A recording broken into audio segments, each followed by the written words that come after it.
What's up, guys? Welcome back to the shop. Today we're working on the Mahindra Tractor again. I'm just basically doing preventative maintenance jobs that the previous owner had put off for quite a while.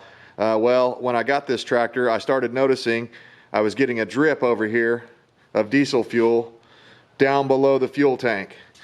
So I started looking around, and let's see if I can get some light on the subject here.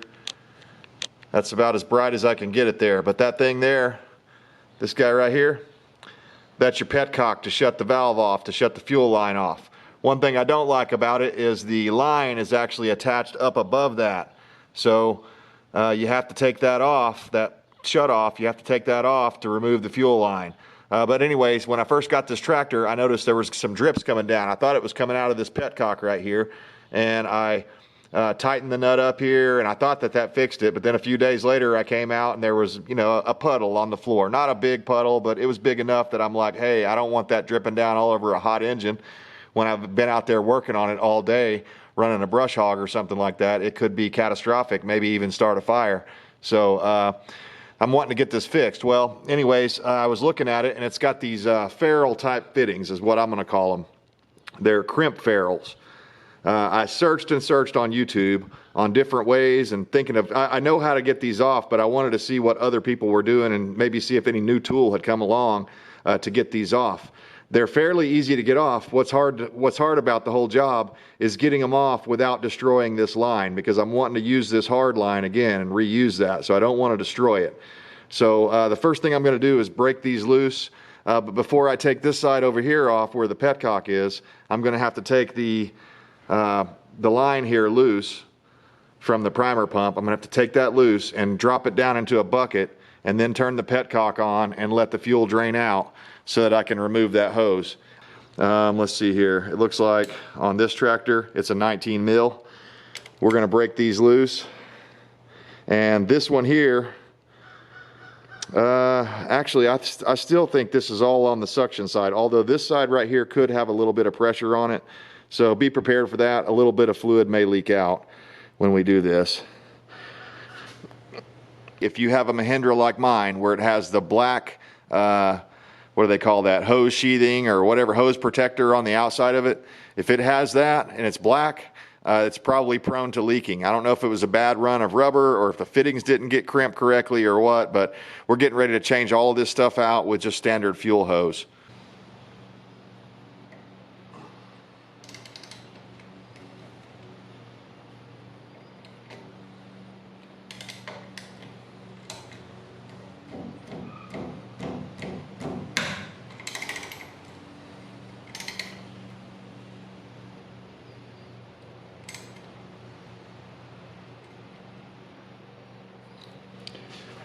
Okay, I'm just going to break that one loose for now. But one of the things I noticed, I was actually just going to change the piece over there by the fuel tank.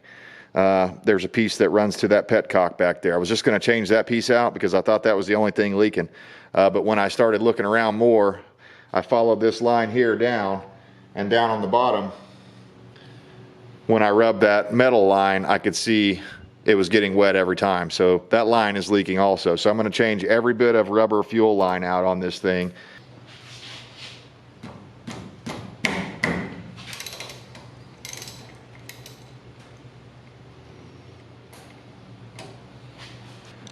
Okay, since my tank is about half full of fuel, I'm gonna have to go over and get some buckets so that I can drain the fuel down into that. And depending on what the fuel looks like coming out of there, I'm gonna go ahead and you know, determine then whether or not I wanna put it back in the tank, or if I wanna just, you know, use it for starting a fire or something like that. But we're gonna inspect the fuel coming out and see what the quality looks like, but we wanna catch it all. We don't just wanna, if I take that petcock off right now, fuel will just start pouring out of that gas tank or the diesel tank all over the ground. So I don't want that, obviously. I'm going to try to use this hose, the one I just took loose, and we'll drag that over and then drop it down into a bucket and then turn the petcock on. And hopefully that way I won't make too much of a mess.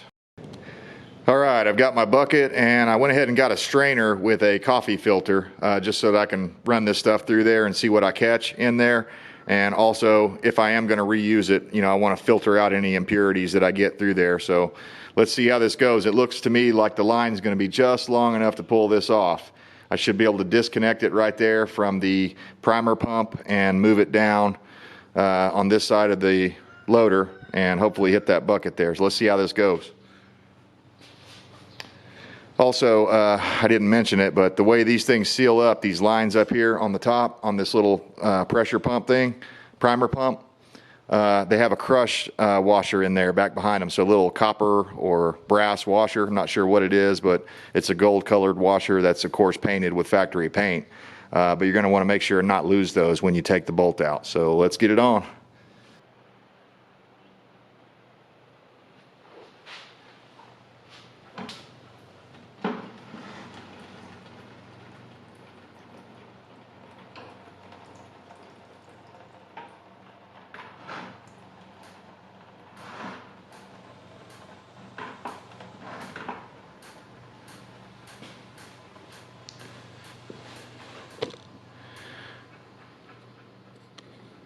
Okay, that was just the residual stuff that was in the line.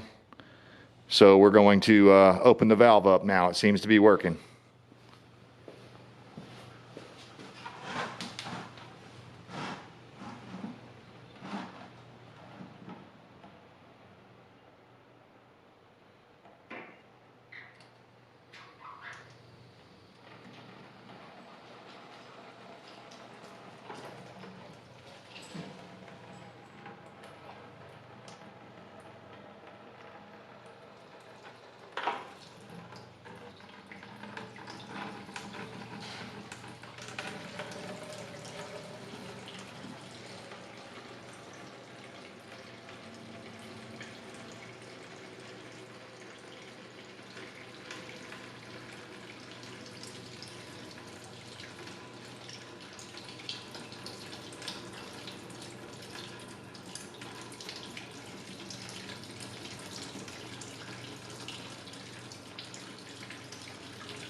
Okay, I've got it at just a small flow rate there. I'm just going to let this thing go slow and steady until we get all of the fuel out of the tank, and then we'll be able to disconnect the other side where it connects to the tank.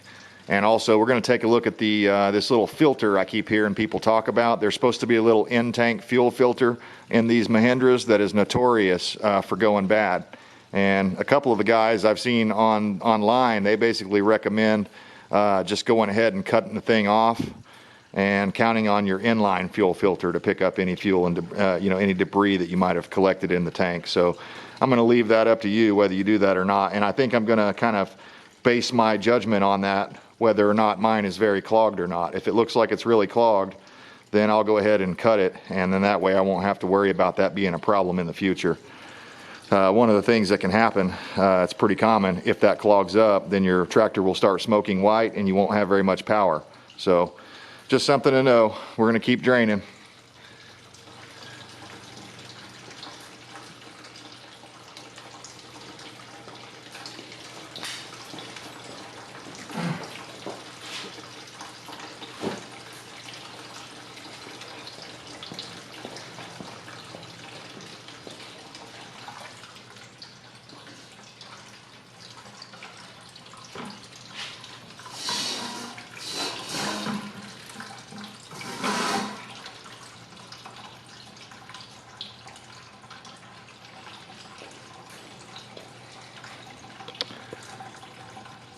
All right, now that I got it up a little higher and there's not so much drop on that, maybe I can turn it up a little bit.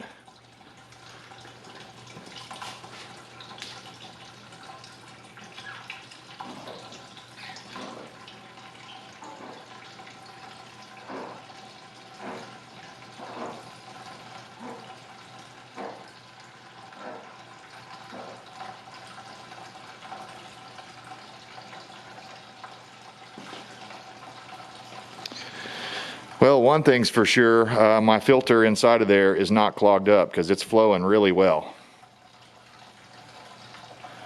We're just going to keep an eye on that and let that drain. I'll come back here in a few minutes when we're done emptying the tank.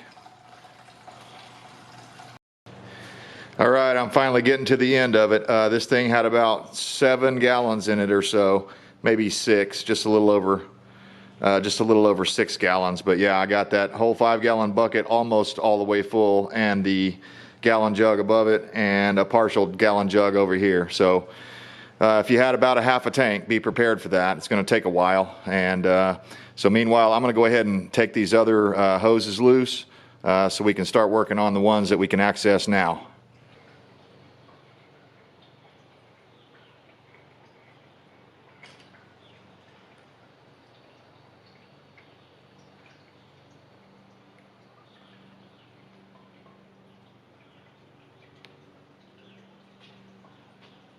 There's another bolt down there on the pump, but I can't really show you guys because it's too dark in there. But just trust me, I'm going to have to take that other end of the hard line loose, and we're going to pay attention to how it's oriented so we don't get it backwards when we're putting it back together.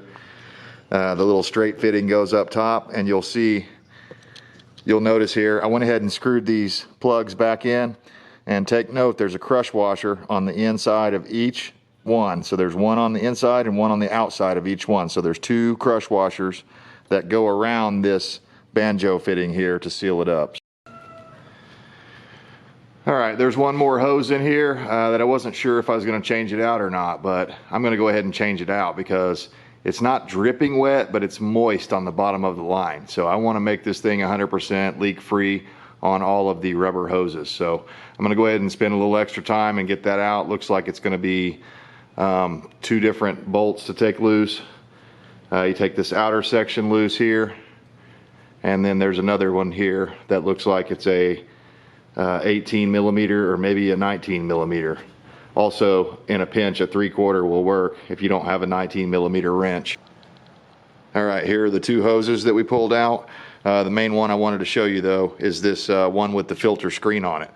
Mine wasn't clogged up, it still flowed quite well, but this is what they're talking about. When you take the thing out, that screen and everything is going to come out with it. So let me zoom in.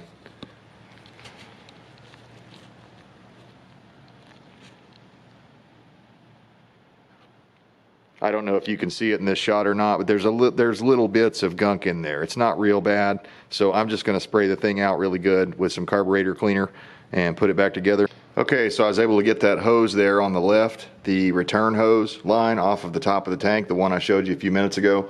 And so we're ready to go.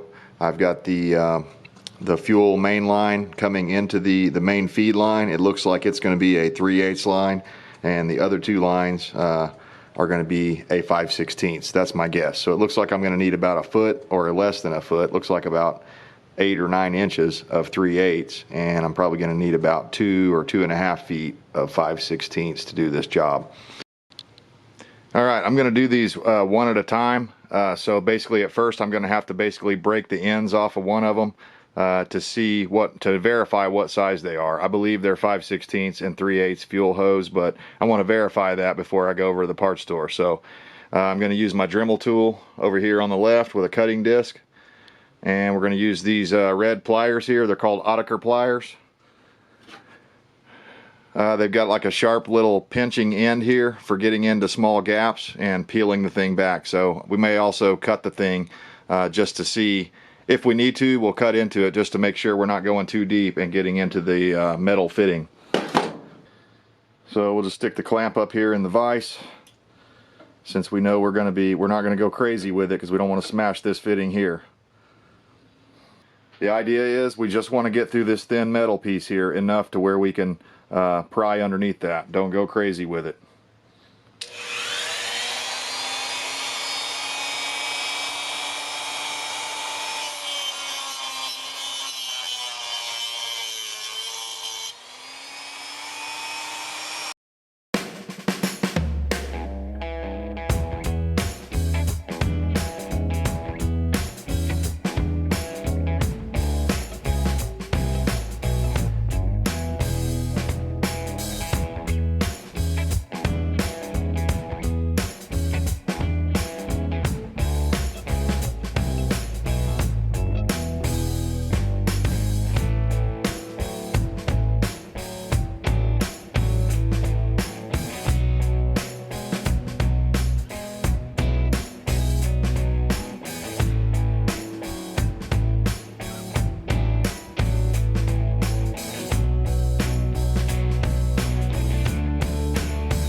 Yeah guys, I just wanted to make this video because I didn't see anything on this online. I saw a lot of guys just saying, oh yeah, just change the lines out.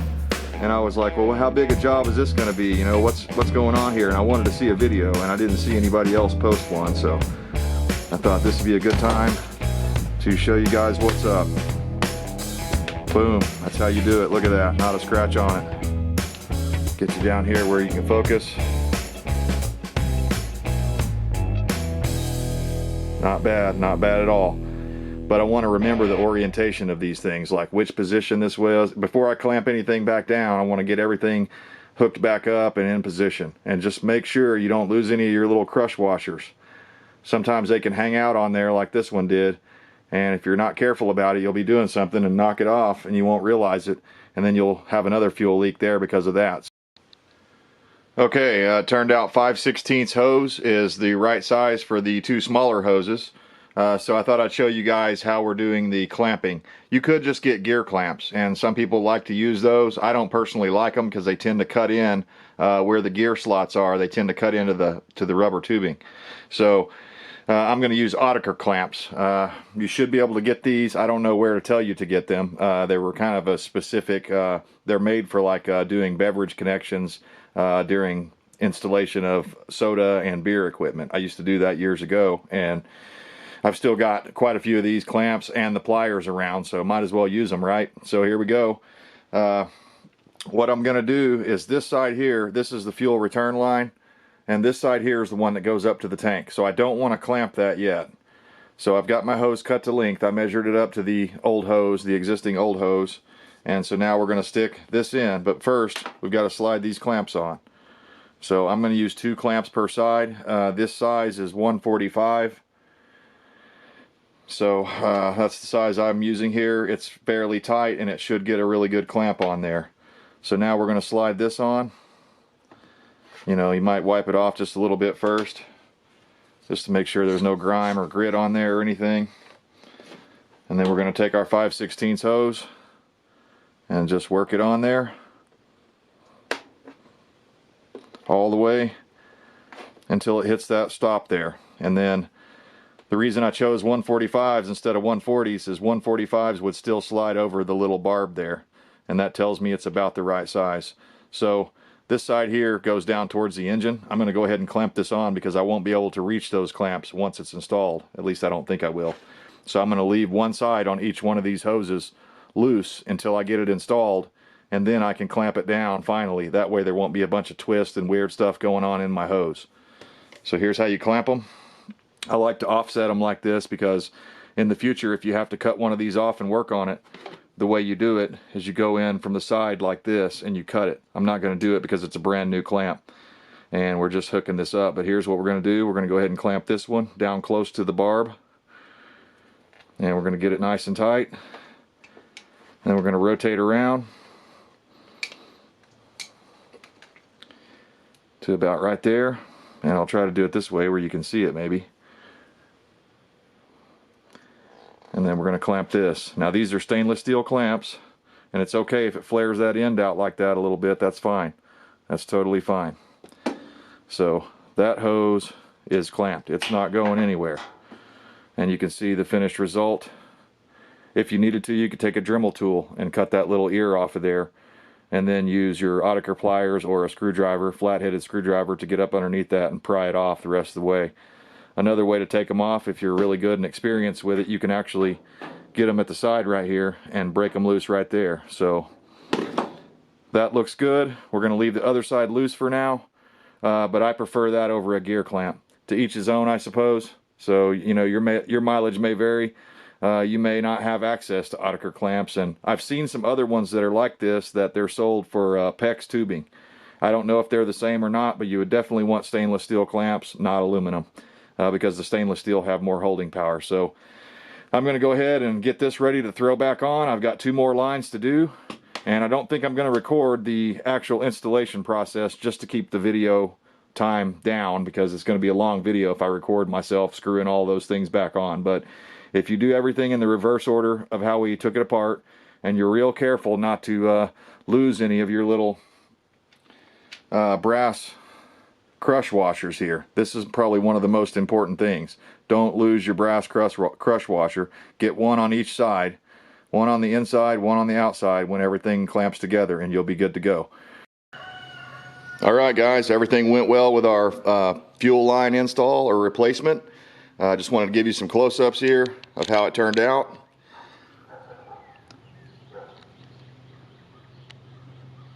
And you can see that hose connected down there, down below.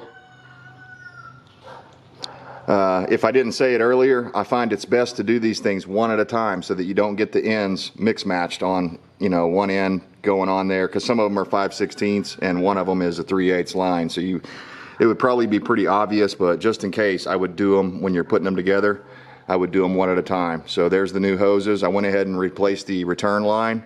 I'm glad I did because it was moist and wet, and every one of these lines, when I pulled them off and flexed them, they just felt old and crunchy. They were like leathery feeling. They didn't have spring back. They were just, you know, it probably is just a bad run of rubber is what I've heard a lot of people say on that. Either that or the crimps were bad from the factory, but these crimps aren't going to be a problem. I'll be able to service these. I have more of these clamps, so I could easily go down to the AutoZone and buy more hose. It was a standard off-the-shelf 5/16 and 3/8 tubing.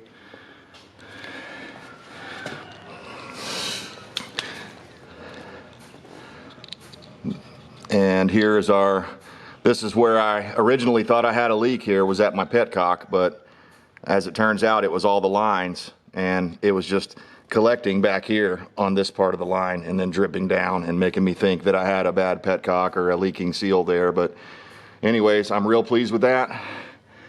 You can do this job. It's not a real hard job. It probably took me about, I'm gonna say 3.5, maybe 4 hours total. And partly the reason for the length of time there was because I was going real slow and I had to drain all the fuel out of the tank, and I had about a half a tank. So if you did this with, like, you know, a pretty low tank, it would be a lot easier. So just some FYI advice there. If you've got fuel drips, you know, if you can get by with it, go ahead and use up some of your fuel. That way you don't have to spend so much time draining it out, because it probably added at least an hour to my time just draining the fuel out.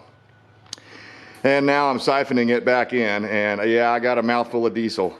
I was like, I ain't gonna be that guy to get a mouthful of diesel, and I damn sure did. I bought one of these pieces of garbage over at Harbor Freight, and I was thinking it was gonna save me from having to do, you know, siphoning by putting my mouth on the hose. But this thing, I pumped it like 150 times, and I could never get the thing to start flowing. I actually got the bulb to finally fill up, but it never would flow. So if you see this on the shelf at Harbor Freight, just go ahead and ignore it and avoid it. It was only like $3 or $4, so it's really not worth me taking it back, and I don't think I have the packaging anymore. But anyways, here in a minute, we're gonna pump this thing up.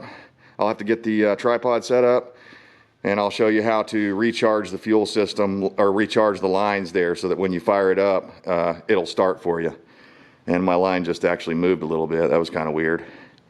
But anyways, we should be getting close here. I'm gonna wait for this bucket to drain out as much as I can, and then we're gonna check the fuel system, prime it up, check it, make sure there's no leaks. We're gonna fire it up and see how she runs, and also keep continually checking for leaks. Anytime you mess with something like this, you know, it's a big integral part of the system. Just be aware that, you know, you're going to need to pay really close attention for any drips or any leaks or anything that's working loose or anything like that. So I'm going to be really on high alert on this thing for the next several uses.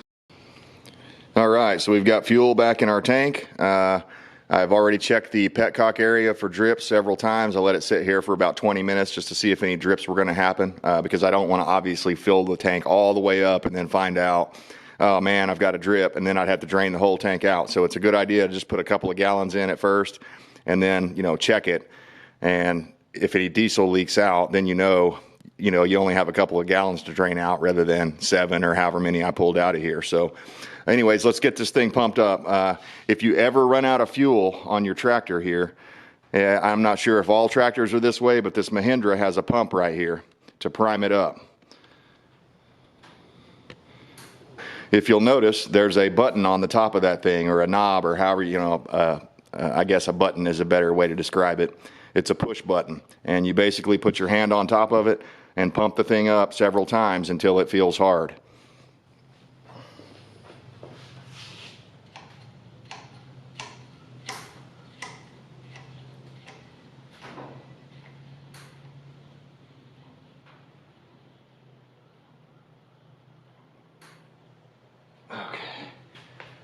Okay. I pumped it up till it felt, you know, a lot more resistance there. I could have maybe pumped it a little more, but that should pressurize the lines. So now I'm just going to go around and inspect my lines everywhere there's a connection. So in total, there were 6 connections that I made here. I'm going to go around and inspect visually every single one of those connections and make sure nothing's dripping out.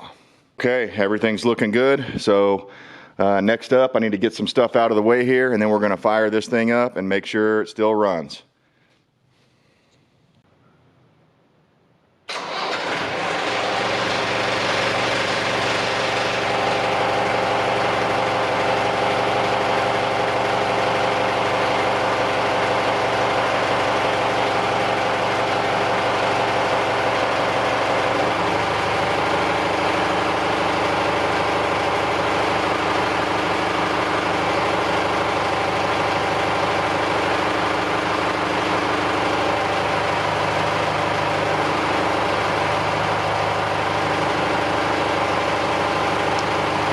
Okay, now while the machine's running, I'm going to go around and look and make sure there's no diesel pouring out anywhere.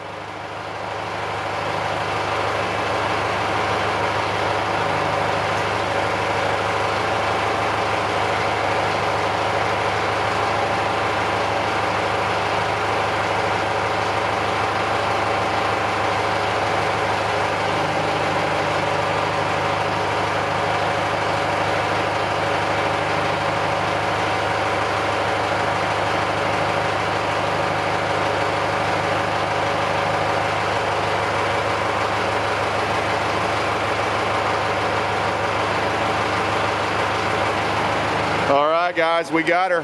That's how you do it. If you've got drippy fuel lines on your Mahindra, don't put up with that. Go out there and get them changed out. It's not that hard. You can do it. Appreciate you tuning in. I'll give you any updates if anything else develops, but I think we're just about ready to clean the air cleaner, the battery terminals, and put this thing out in the field with the brush hog on the back of it. So stay tuned for that. I'm excited to show you that. I've got some places where the grass and the weeds and stuff are as tall or taller than the tractor, so it's going to be pretty interesting. Anyhow, thanks for tuning in, and until then, we'll see you next time.